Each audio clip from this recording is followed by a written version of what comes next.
Hello, I'm Elizabeth Gelhard. Welcome to my treatment room. When I was a child, we used to sing, "Sticks and stones will break my bones, but words will never hurt me." Well, that's not true. We do know that words can be very hurtful, and people can carry the hurt from horrible words that are sent in their direction for many, many years. However, and this is a big however, I think that we are being manipulated with words and the words that we are and are not allowed to be using. Of course, we should never ever use words that are hurtful to people or use words in a way that's going to be hurtful or upsetting, obnoxious to others. But I think there's been a long, slow program to get us to be afraid of using a lot of words. And I'm afraid I might start to become a gobby grandma. And if you're not from the UK and you don't know what the word gobby means, excuse me, it means mouthy, outspoken. Trappy is another good word. But yeah, I think I'm going to be a gobby grandma and I'm going to start speaking out. Not to upset people, certainly not to give anybody any offence, but I think we need to look at what's been going on. And as I said, I think it's been a very, very long, slow process that's been going on. I used to teach equal opportunities and diversity, and it was one of my favourite subjects. And I do believe in equal rights, which means treating everybody according to their needs. Not treating everybody the same, but treating everybody according to their needs. However, when I think back now, we were starting to be told, oh, you mustn't say this, or you might not use that word, and that word can cause offence. And at the time, it all kind of made sense. Some of it didn't. As somebody who was involved with the care world, we were allowed to have yellow bags for certain types of waste, for clinical waste, yellow clinical waste bags. And we could say yellow clinical waste bags. But what we couldn't say was black rubbish bags. Because we were told that if you used the word black and rubbish, it could have all sorts of connotations.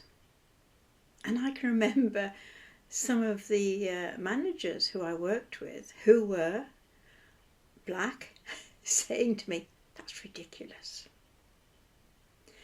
And then we had things going on such as a council of a very large city, which shall remain nameless, but I believe they've gone bust, deciding that we were not going to have lights on the streets and signs saying "Merry Christmas," but we were going to have Winterval,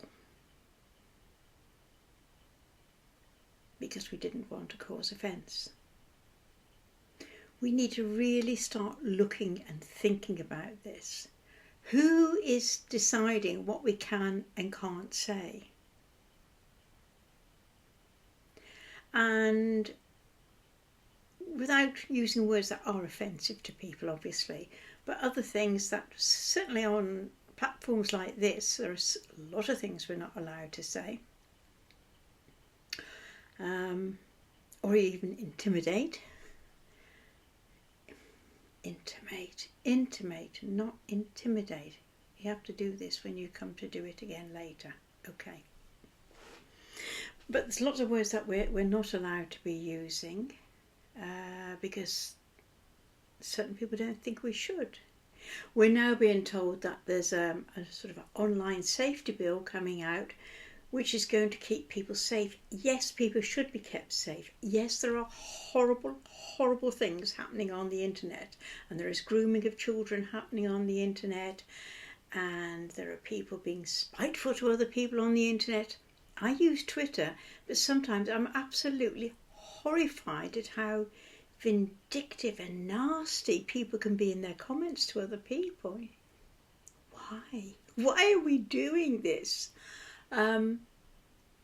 So we do have to be careful with what we say, but we also have to think, why am I not being allowed to say that? And with this online safety bill, if we disagree with certain powers that be or certain things we're told, we can be in big trouble. So the question is, what are they lining up that they don't want us saying? No, clear off, not going to do that. You've got to think about it. We can see lots of things happening on the news at the moment, lots of horrible, horrible things happening to people. And again, look where the words are flowing. Look at the sort of words that are being used.